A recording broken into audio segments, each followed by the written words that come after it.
जब बोला ओपला दौरी उरी किने बा देबो कि ना अरे हर सरिया तोरा ना यारवा कितना शादी पड़ल रे। हां त का करे ना जाई। अरे शादी बियाह के बारे में बुझलबो करल की भेट ना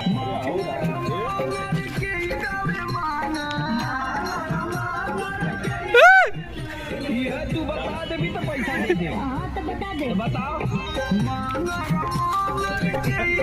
मानर के कर हरदी लागे मटा मानर के कर हरदी लागे मटा मानर के कर हरदी लागे मटा मानर।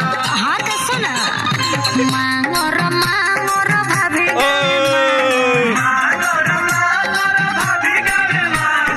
पूरा बताओ आदित्य का बताओ थी सुना सुनाओ